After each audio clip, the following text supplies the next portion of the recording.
हवलदार ने साइकिल को स्टैंड पर लगाया और जेब से एक कागज निकालते हुए हवेली के बरामदे में पहुंचा, जहां अभिमान ठाकुर मुनीब के साथ किसी बहीखाते के मुआयने में व्यस्त थे। हवलदार ने सलाम बजाया और ठाकुर साहब का इशारा पाकर एक कुर्सी पर बैठ गया।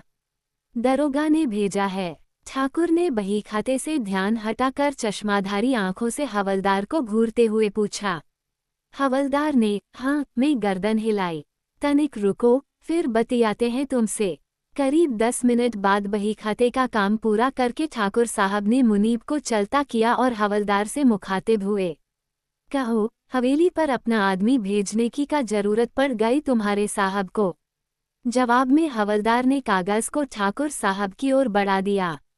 ठाकुर ने उसे लिया, पढ़ा और पढ़ते ही उनकी भाव भंगिमाएं बदल गईं।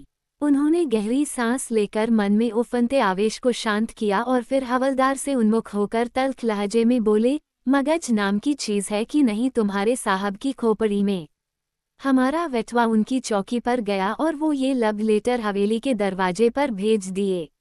नई नई नियुक्ति हुई है का? ऐसी बात नहीं ठाकुर साहब, हवलदार ने नम्र स्वर में कहा। आपके लाडले चौकी पर इतनी बड़ी बड़ी बातें कर रहे थे कि दरोगा साहब को उन्हें टालने के लिए उनका कागज थामना ही पड़ा। वकालत करवाए हैं शायद आप उनको। जब ठाकुर ने कुछ नहीं कहा तो हवलदार ने आगे कहा, बाकी आपके बारे में तो हम भी जानते हैं और हमारे साहब भी। इसलिए मामले पर कोई संज्ञान लेने से पहले उन्होंने मुझे आपके पास भेजा। बताइएगा कि क्या करना है। हम ठाकुर ने हुंकार भरते हुए कहा, ये काम अच्छा किया उन्होंने। अब तुम जाओ, हम किसी दिन खुद ही आते हैं चौकी पर। और सुनो, प्रस्थान को उद्यत हुआ हवलदार ठिठक गया, बड़े अच्छे मौके पर आए हो। ताज़ा ताज़ा दही जमावाए हैं, 2-4 सेर लेते जाओ। किसी दिन चटक धूप निकले तो अपने साहब को भी खिलाना और खुद भी खाना। शुक्रिया ठाकुर साहब। हवलदार के जाने के बाद ठाकुर के चेहरे के भाव बदले। उन्होंने पास ही काम कर रहे एक नौकर से पूछा, साकेतवा कहाँ है रे? जिस अस्पताल में रामजतनवा को भर्ती किए हैं, उसी अस्पताल से बुलावा आया था। वहीं गए होंगे। जगुआ को हमारे पास भेज। जी ठाकुर साहब। नौकर काम छोड़कर तुरंत हवेली के भीतर गया और थोड़ी देर बाद जगह प्रताप उसके साथ ही बाहर आया। पर इसको ठाकुर साहब ने जगह प्रताप को खा जाने वाली नजरों से घूरते हुए चौकी से आया कागज उसकी ओर बढ़ा दिया। जगह प्रताप ने थर थर कांपते हुए उस कागज को थामा। वह वल्लभगढ़ में निहायत ही दबंग के रूप में कुख्यात था, लेकिन बाप के कोप के सामने अब भी उसकी घिघी बंध जाती थी। पढ़ने के मामले में कमजोर होने के कारण A4 साइज के उस कागज को पढ़ने में उसे 15 मिनट से भी अधिक समय लग गए। छोटी साकितवा तो पुलिस चौकी तक पहुंच गया और वहां जाकर बता दिया कि खंडहर में खुदाई हो रही है। कागज पढ़ने के बाद जगह प्रताप ने लगभग मिमियाते हुए कहा। ठाकुर साहब ने कुछ नहीं कहा, बस उसे लाल लाल आंखों से घूरते रहे। छोटी साकितवा ने तो नाक में दम कर दिया। बाबूजी, मौका किसने दिया उसको? ठाकुर साहब एक एक हर्फ को चबाते हुए बोले, जब तू जानत रहा कि तेरा खुराफाती भाई खंडहर के आसपास जरूर जाएगा तो गड्ढे को छिपाने का इंतजाम काहे नहीं किया? बोल। हमने तो पूरा इंतजाम किया था बाबूजी। गड्ढे पर पटरा डाल दिया था, वो पटरे के ऊपर माटी इस तरह फैला दिए थे कि किसी को मालूम ही नहीं हो सकता था कि नीचे गड्ढा है। अगर इतना इंतजाम किया था तो उसे मालूम कैसे पड़ा? का पता कैसे मालूम पड़ा? जगह प्रताप ने विवश भाव से फुदकते हुए कहा, अब दानव की तरह हमारी खोपड़ी पर तांडव मत करो। योजना का जो कबाड़ा किए हो उसे साफ करने का कौनो जतन करो और बंगाली बाबू से कह दो कि इधर कुछ दिनों काम थोड़ा सा रुकेगा। हाँ, हम कुछ सोचत हैं बाबूजी। जगह प्रताप को मानो सिर पर लटकती हुई तलवार से मुक्ति मिली। रामजतन की हालत में कोई सिग्निफिकेंट चेंज नजर आया क्या आपको? साकेत ने पूछा, जो डॉक्टर के बुलावे पर उनके सामने मौजूद था। जी नहीं, डॉक्टर ने मेज की दराज में से एक छोटा सा पैकेट निकालकर सामने रखते हुए कहा, उसका केस तो अभी भी समझ के बाहर ही है। आखिरी बार जब आपसे मुलाकात हुई थी तब से लेकर अब तक हम 3 बार और ब्लड ट्रांसफ्यूजन कर चुके हैं।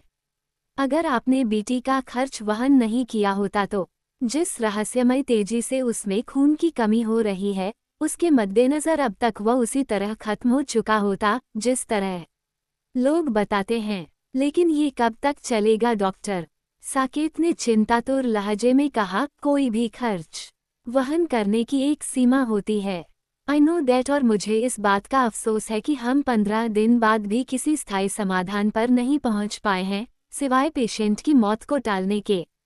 मैंने एक दो मेंटलिस्ट को भी बुलाया लेकिन उन्होंने भी इसे सदमा कहने से इनकार कर दिया। ये मेरी अब तक की प्रैक्टिस का सबसे अनोखा और रहस्यमयी केस है। मुझे लगता है कि ये कोई अनकॉमन टाइप का कैंसर है जो अभी मेडिकल साइंस की टर्मिनोलॉजी में अनडिफाइंड है। और मुझे अब लगने लगा है कि डायन के किस्से सच हैं। उसका वजूद सच है। रामजतन को कोई कैंसर नहीं हुआ है। He is haunted by a ferocious witch. Doctor ने बस कंधे उचकाए, कहा कुछ नहीं। क्या आपने केवल इसीलिए मुझे बुलाया था? Oh sorry. डॉक्टर को सहसा कुछ याद आया, मैं तो बताना ही भूल गया कि एक मोहतरमा आई थी। मोहतरमा? साकेत के माथे पर बल पड़े। जी हाँ, उन्होंने अपना परिचय आपकी पहचान वाली के रूप में दिया था और रामजतन से मुलाकात की परमिशन मांगी थी। क्या उसने गोल्डन बॉर्डर वाली काली साड़ी पहन रखी थी? रोमांच से साकेत के रोंगटे खड़े हो गए। बिल्कुल सही। रामजतन को देखने के बाद उसने क्या किया? बताते हुए थोड़ा अजीब लग रहा है, मगर उसने भी यही कहा कि आंखों के रास्ते डायन उसका खून सोख रही है। इलाज के तौर पर वह उसकी आंखों पर काली पट्टी बांध गई है। उसका कहना है कि वह पट्टी डायन और रामजतन के बीच अवरोध का काम करेगी और उसकी मौत टली रहेगी। ओह! साकेत के होठों से अस्फुट सा स्वर निकला। स्थायी इलाज के तौर पर उसने कुछ नहीं बताया। हमारे इस सवाल पर उसने कहा कि रामजतन का मरना तय है क्योंकि उसने एक डायन की साधना को देखने का गुनाह किया है। वह केवल उसी सूरत में जिंदा बच सकता है जब डायन खुद उसे बख्श दे। फिलहाल हमने पट्टी बांध दी है। कल या परसों तक परिणाम दिख जाएगा। ऐसे नुस्खे पर अमल करते हुए आपको ये ख्याल नहीं रहा कि आप एक डॉक्टर हैं। दरअसल इसके पीछे दो कारण थे। पहला ये कि उस मोहतरमा में कॉन्फिडेंस गजब का था और दूसरा ये कि एक कहावत है कि जब थाली गुम होती है तो लोग सुराही में भी हाथ डालकर उसे ढूंढते हैं। ऐसा ही सीन यहाँ भी हुआ। जहाँ 15 दिन हमने बीटी के जरिए पेशेंट की मौत टाली, वहाँ 1-2 दिन तक काली पट्टी का इस्तेमाल करके देखने में हमें कोई हर्ज नहीं नजर आया। आखिरकार डॉक्टर भी इंसान ही होता है। दुआओं पर वह भी यकीन करता है। उस मोहतरमा ने और कोई कारस्तानी की। असली कारस्तानी तो अभी बाकी है। डॉक्टर हंसे और मेज पर पड़े पैकेट को साकेत की ओर सरकाते हुए बोले, वो मोहतरमा ये पैकेट आपके लिए छोड़ गई हैं। साकेत की धड़कनें तेज हुईं। उसने पैकेट उठाया, उसे खोला। उसमें छोटे आकार की एक डायरी थी जो पूरी भरी हुई नहीं थी। कौतूहलवश उसने डायरी का पहला पेज खोला। हमने आपसे कहा था कि हम आपको डायन पर यकीन कराएंगे। हमारे उसी कथन को पूरा करने के लिए हम इस डायरी के जरिए आपसे रूबरू हैं। आपको डायन की सच्चाई परखने के लिए क्या करना होगा, ये इस डायरी के आगामी पन्नों में दर्ज है। इस पहले पन्ने पर हम ये बताने के लिए आपसे मुखातिब हैं कि यदि आप वाकई मजबूत कलेजे वाले इंसान हैं तो ही डायन के अस्तित्व को परखने की कोशिश कीजिएगा, क्योंकि अगर एक बार आपने उसकी कायनात को छेड़ दिया तो आपकी जिंदगी साधारण नहीं रह जाएगी। उसके वजूद को करीब से देखने की आपको कीमत चुकानी होगी। इसलिए हमारी आपसे गुजारिश है कि यदि आप किसी जानलेवा दहशत को झेल पाने की कुव्वत नहीं रखते हैं तो आगे मत बढ़िएगा। इस डायरी को जलाकर राख कर दीजिएगा। नोट है, यदि आप आगे बढ़ने का फैसला करें तो इस डायरी का आखिरी लिखा हुआ पन्ना 3 दिन बाद पढ़िएगा। डायरी का पहला पेज पढ़ते ही साकेत की रीढ़ की हड्डी में सिहरन दौड़ गई।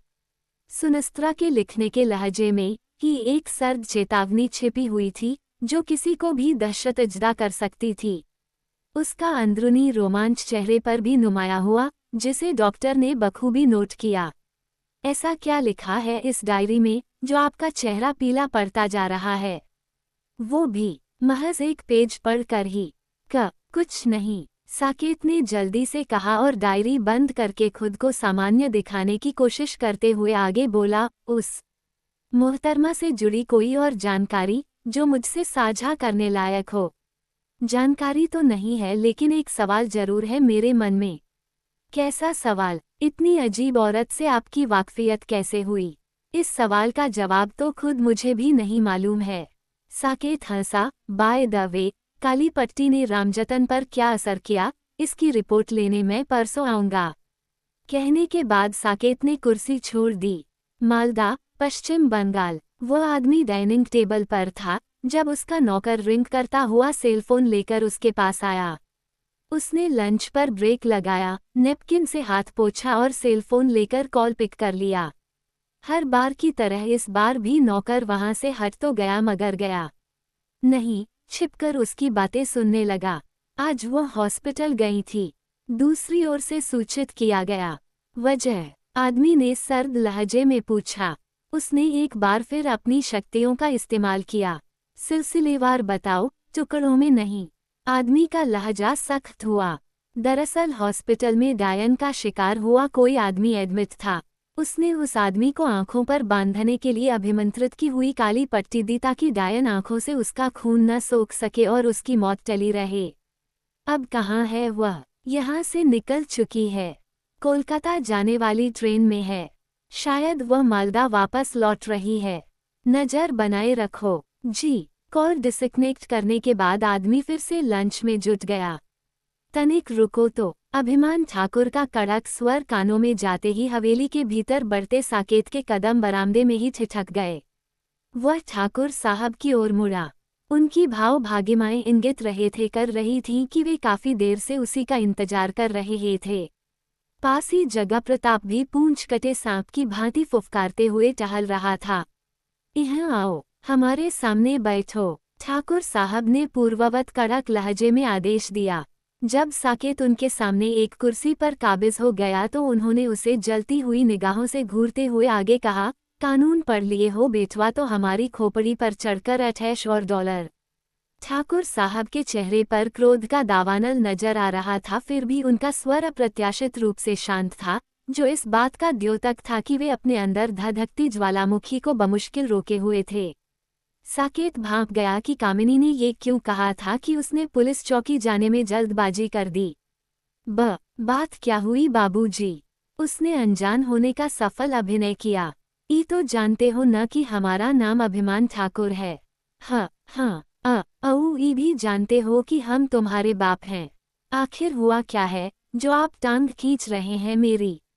साकेत झुंझलाया। जितना पूछ रहे हैं बस उतना बताओ। जानते हो न कि आसपास के गांव में हवेली की कितनी साख है? हाँ, जानते हैं। और ये भी जानते हो कि बड़े से बड़ा मसला हमारी पंचायत में निपटा लिया जाता है। हमारे फैसले को ठुकरा कर थाना पुलिस कोर्ट कचहरी में जाने की कौनो हिम्मत नहीं करते हैं। हाँ, ये भी जानते हैं। फिर भी रपट लिखवाने चौकी पर चला गया चोटा। अब तक शांत लहजे में बात कर रहे ठाकुर साहब अचानक फट पड़े। उनकी दहाड़ सुनकर नौकरों का रुख भी बरामदे में सजी उस महफिल की ओर हो गया। साकेत हक्का बक्का रह गया, कारण कि लंबे अरसे बाद पिता की इतनी तगड़ी डांट पड़ी थी उसे। उसने बौखलाकर जगह प्रताप की ओर देखा, जिसके चेहरे पर संतुष्टि का अदृश्य भाव विद्यमान था। अपने मूर्खतापूर्ण निर्णयों के कारण अक्सर वही ठाकुर साहब का कोपभाजन बना करता था, लेकिन आज समझदारी के मामले में विख्यात अपने छोटे भाई को डांट खाता देख वह बालसुलभ आह्लाद से तृप्त हुआ जा रहा था। कैसा रपट! साकेत ने अनजान बनने की आखिरी कोशिश की। आप हमें काया कहते हो बाबूजी? अब जगह प्रताप से रहा नहीं गया। वो खींचते हुए बोला, लेकिन सबसे बड़ा काया तो आपके सामने बैठा है। देख लो, कांड करके कैसा अनजान बन रहा है। उसने सेंटर टेबल पर रखा कागज उठाकर साकेत की ओर फेंकते हुए आगे कहा, ई है तेरे करतूत की काली चिट्ठी। साकेत ने न तो उस कागज को उठाया और न ही इस बार उसने अनजान बनने का नाटक किया। अब बोल का कहता है। काहे किया ऐसा? जगह प्रताप ने उसे झिड़कते हुए पूछा। आप लोगों को क्यों तकलीफ हो रही है? साकेत ने ठाकुर साहब के चेहरे से इत्र देखते हुए कहा, मैंने तो किसी का नाम नहीं दिया है। बस पुलिस को ये इत्तला भर की है कि ऐतिहासिक महत्व के एक स्थल पर संदिग्ध रूप से खुदाई की जा रही है। जरूरत से ज्यादा होशियार बन रहे हो बेटवा। हम मर गए थे का, जो तुम सीधे चौकी पर चले गए। दुनिया भर का मामला यहाँ हवेली के परकोटे के भीतर सुलझता है और तुम जंगल का मामला पुलिस के पास ले जाकर चिराग तले अंधेरा वाली बात करके बैठ गए। कम से कम हमें बताए तो होते की बात क्या है। एक भी बार कहे हमसे। अरे हमसे कैसे कहेगा बाबूजी। जगह प्रताप ने अपने चिर परिचित भड़के हुए स्वर में कहा, जब से दादी मरी हैं, तब से हम लोगन के प्रति इसका रंग ही बदला हुआ नजर आ रहा है। नौकरों से कहता फिर रहा है कि हमने आखिरी समय में दादी की सेवा नहीं की और उनके मर जाने के बाद ड्रामा फैला रहे हैं।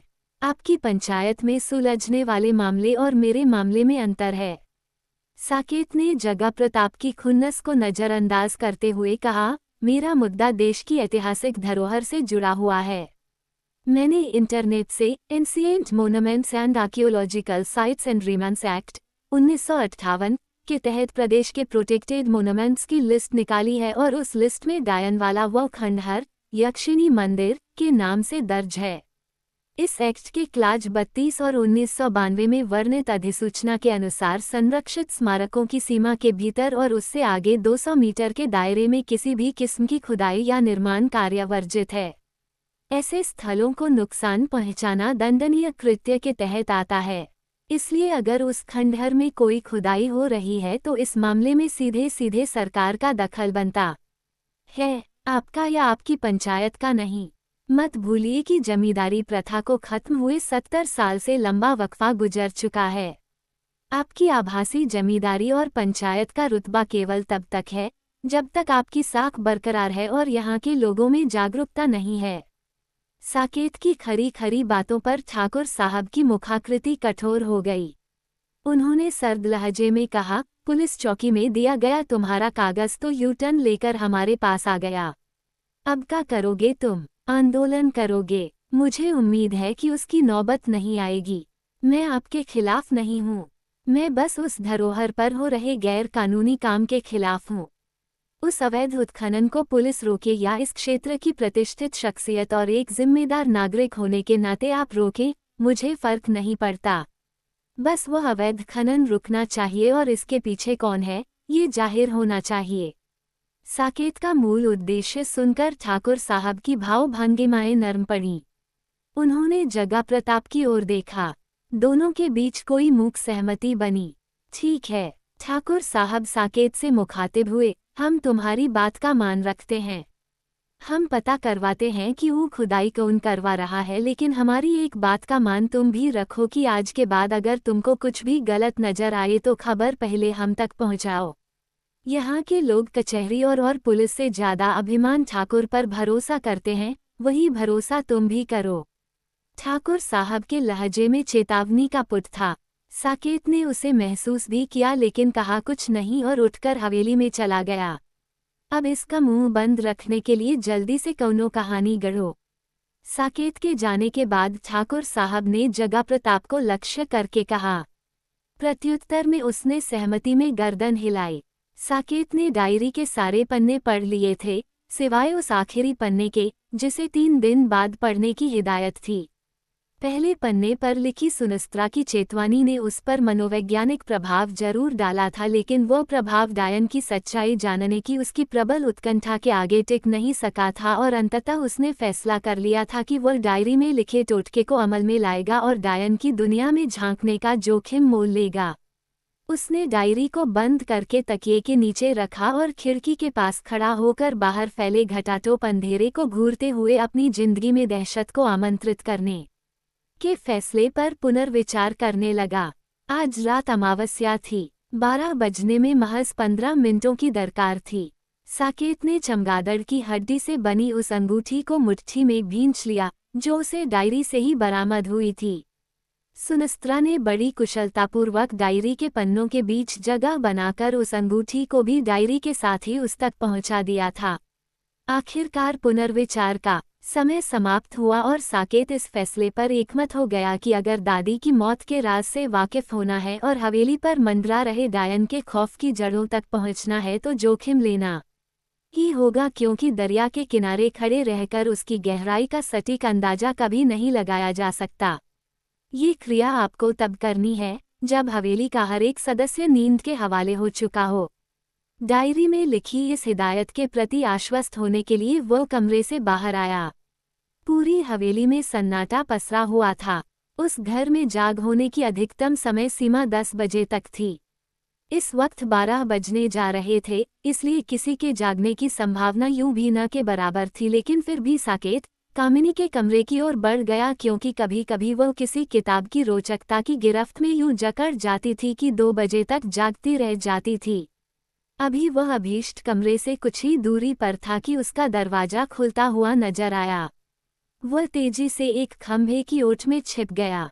जब चर्रा की आवाज हवेली के सन्नाटे में गूंजकर लुप्त हो गई तो उसने खंभे की ओट से सिर बाहर निकाला। भाभी इस वक्त कहाँ जा रही हैं? कमरे से कामिनी बाहर आई थी। उसके हाथ में लालटेन थी, लेकिन उसकी बाती बुझी हुई थी। इन्होंने लालटेन क्यों लिया हुआ है? साकेत का दिमाग उलझ गया, कहीं ये बाहर तो नहीं जा रही हैं।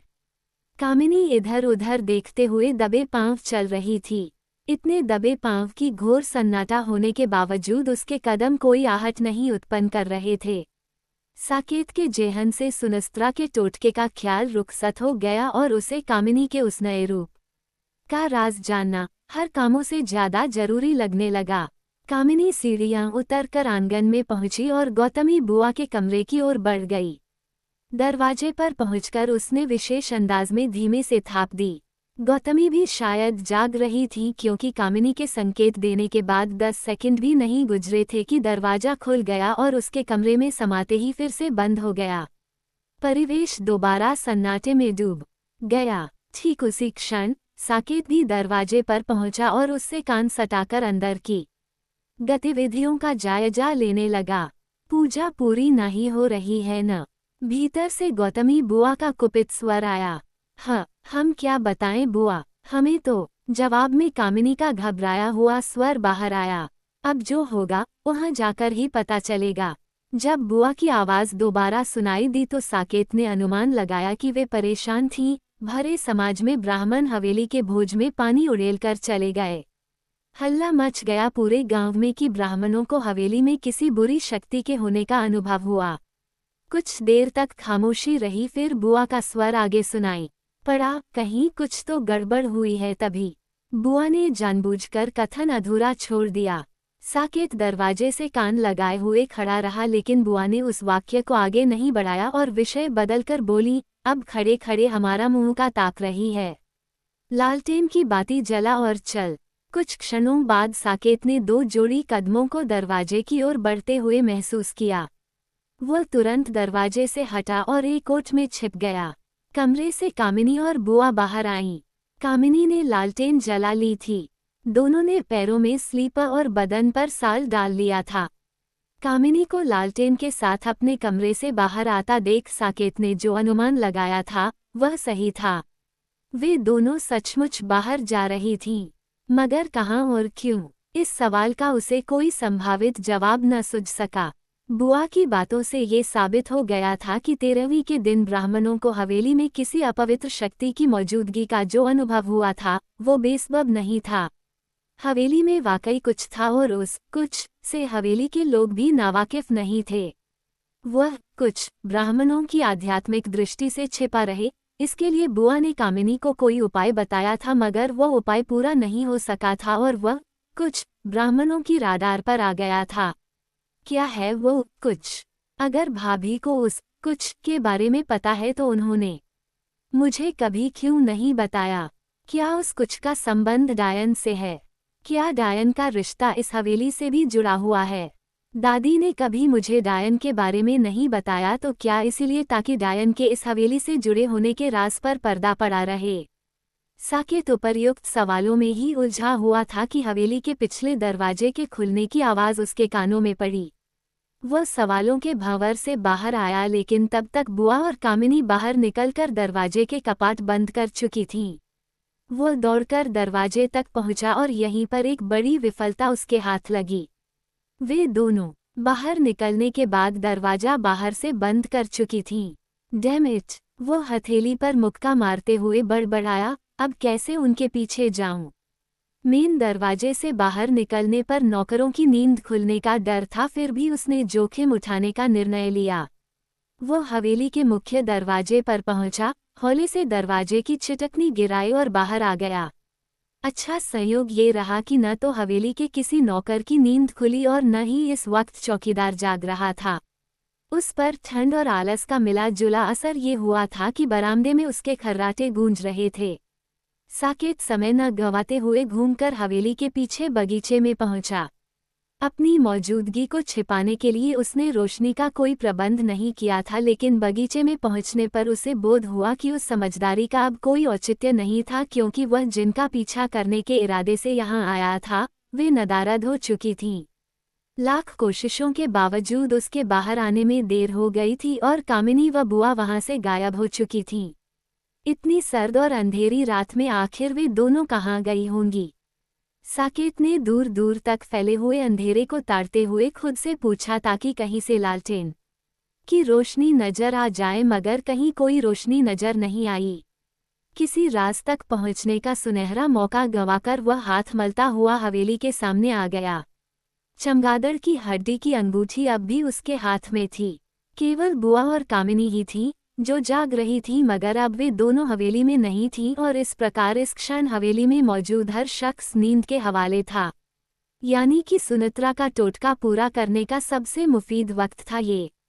उसने जेब से सेलफोन निकाला, वक्त देखा, 12 बज चुका था। उसकी धड़कनें तेज हो गईं।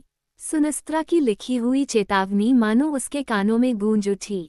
यदि आप वाकई मजबूत कलेजे वाले इंसान हैं तो ही डायन के अस्तित्व को परखने की कोशिश कीजिएगा, क्योंकि अगर एक बार आपने उसकी कायनात को छेड़ दिया तो आपकी जिंदगी साधारण नहीं रह जाएगी।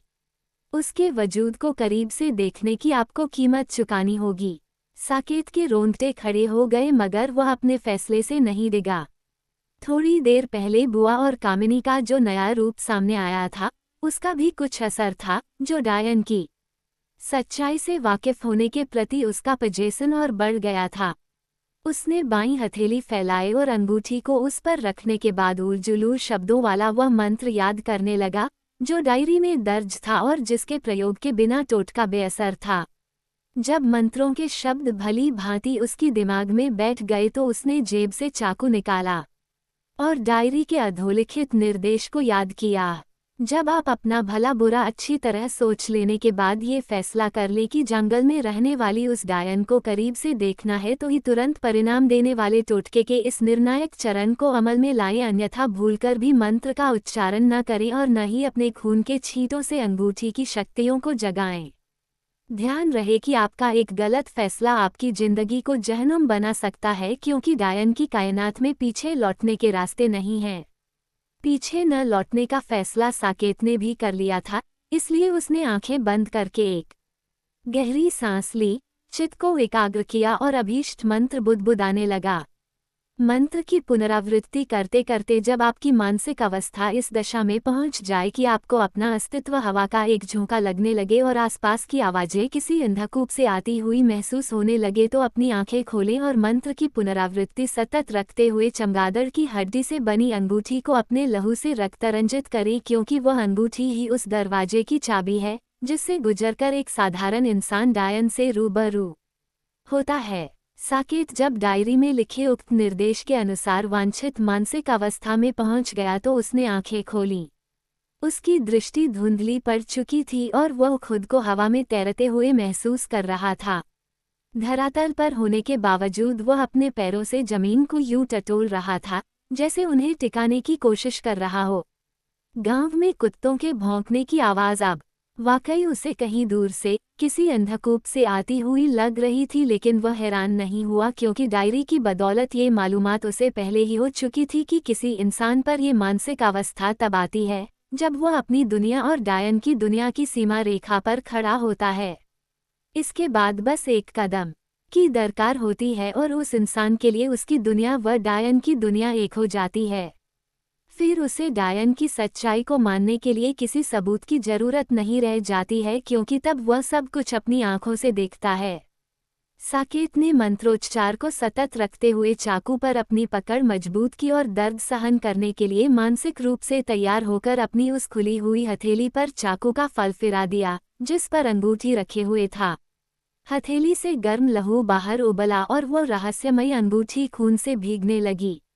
ठीक उसी क्षण, जब अंगूठी पूरी तरह गीली हो चुकी थी, साकेत के जेहन को एक झटका लगा। उसके सिर में पीड़ा की एक तेज लहर उठी और उसने दोनों हाथों से सिर थाम लिया। नतीजतन रक्तरंजित हो चुकी अंगूठी जमीन पर गिर पड़ी। साकेत के जेहन में कई दृश्य एक साथ कौंधे। उन कौंधों के साथ ही कुछ रहस्यमयी आवाजें भी उसके कानों में गूंजी। पहली कौंधा, सुनस्त्रा ने बंजारनों के पास जाने का फैसला किया। उद्धरण। दूसरी कौंधा, ये डायन है, गांव के बच्चों को चुराकर मार डालती है। तीसरी कौंधा है, जो तुझे देखता है वो तुझे पहचान लेता है, इसलिए तू उनसे उनकी आवाज छीन लेती। मात्र आवाज नहीं, उनका जीवन भी छीन लेती हूँ। उनसे लिखने की कला भी छीन लेती हूँ और उन्हें ज्ञानशून्य बनाकर मृत्यु की राह पर छोड़ देती हूँ। धीरे धीरे उनका रक्त चूसकर अपनी रक्त तृष्णा शांत करती हूँ। चौथी कौंधा, एक डायन के लिए अपमान को बर्दाश्त कर पाना नामुमकिन की हद तक मुश्किल होता है। पांचवी कौंधा, तुम्हारी मम्मी पागल हो रही थी Priya. She was getting mad day by day. छठी कौंधा, वो एक शाप था जो सब कुछ निगल गया, यहाँ तक कि तुम्हारी माँ को भी। अंततः साकेत ने आंखें खोल दी। उसके सिर की पीड़ा गायब हो चुकी थी और इसी के साथ वे कौंधे और रहस्यमय आवाजें भी खत्म हो गईं। सिर्फ इतना ही नहीं, अब उसकी मानसिक अवस्था भी सामान्य हो चुकी थी। वह न तो खुद को हवा में तैरता हुआ महसूस कर रहा था और न ही कुत्तों की आवाज उसे अंधकूप से आती हुई लग रही थी। ये सब क्या था? पसीने से सराबोर हो गए चेहरे को आस्तीन से पोंछते हुए वह बड़बड़ाया, एक युवती को घेरे खड़ी भीड़, एक अस्पताल, अपने बाप से बहस करती हुई एक लड़की, ये कौंधे क्यों नजर आई मुझे? सभी सवालों के जवाब नदारद थे। हथेली से लगातार बहते खून को थामने के लिए उसने रुमाल बांध लिया। रुमाल भीग गया लेकिन खून नहीं रुका। साकेत ने इस पर ध्यान नहीं दिया क्योंकि इस क्षण उसके लिए खून बंद होने से ज्यादा अहम कुछ और था। सुनस्त्रा ने कहा था कि वो मुझे डायन पर यकीन कराएगी, तो क्या ये था उसके यकीन कराने का तरीका? कोई उलझुल मंत्र पढ़कर अंगूठी को अपने ही खून में डुबाना और बिखरी हुई कड़ियों की तरह कौंध के रूप में अजीबोगरीब दृश्य देखना। नहीं नहीं, जेहन ने प्रतिरोध किया, कुछ तो मिस कर रहा हूं मैं। सिर्फ इतने से ही मैं या कोई और डायन पर यकीन करने से रहा। जो अनुभव मुझे हुए वे तीन्द्रियां जरूर हैं, मगर इससे डायन के अस्तित्व की पुष्टि नहीं होती, क्योंकि जो कुछ मुझे महसूस हुआ उसकी वजह ये भी हो सकती है कि मुझे हेलुसिनेशन हुआ रहा हो या फिर मंत्र पर बहुत ज़्यादा कंसंट्रेट कर लेने के कारण मुझे झपकी आ गई हो और मैंने सपना देखा रहा हो। साकेत तेजी से सोचते हुए इधर उधर घूमने लगा, जबकि उसकी हथेली से बहता खून रुमाल को भिगोने के बाद बूंदों के रूप में जमीन पर टपकने लगा। क्या मिस कर रहा हूँ मैं? क्या डायरी में कुछ और भी लिखा था? वह दिमाग पर जोर डालते हुए डायरी के सभी निर्देशों को याद करने की कोशिश कर ही रहा था कि उसके पैर के नीचे जमीन पर पड़ी अंगूठी आ गई और इसी के साथ वह कड़ी भी उसके हाथ लग गई, जिसे वह भूल रहा था। खून में डूबी अंगूठी को तर्जनी में धारण करें और दिल थामकर इंतजार करें। डायरी का उपर्युक्त निर्देश याद आते ही साकेत झुका, अंगूठी को उठाया, उसे तर्जनी उंगली में डाला और किसी बगुले की तरह ध्यानस्थ होकर परिणाम की प्रतीक्षा करने लगा। वक्त मानो थम गया। कुत्तों के भौंकने की आवाज भी अप्रत्याशित रूप से शांत पड़ गई और वातावरण में इस दर्जे की गहरी खामोशी छा गई कि साकेत को अपनी सांसों की आवाज भी साफ साफ सुनाई देने लगी। कहीं कोई हलचल, कोई आहट नहीं थी। करीब 5 मिनट बिना किसी गतिविधि के गुजर जाने पर उसके मन में एक बार फिर ये आशंका सिर उठाने लगी कि सुनस्त्रा का टोटका बेअसर है, लेकिन इससे पहले कि उसका जेहन कोई टिप्पणी करता, उसे कुछ नजर आया। हवेली के पास बरामदे के बाहर एक काला साया खड़ा था। साकेत ये नहीं देख पाया था कि वह साया वहां कब प्रकट हुआ, लेकिन मौजूदा क्षणों ये जरूर देख पा रहा था कि साये का समूचा वजूद अमावस के घने अंधियारे में गर्त था। उसका कद नाटा था और कमर में झुकाव था। रतन, क्या ये तुम हो?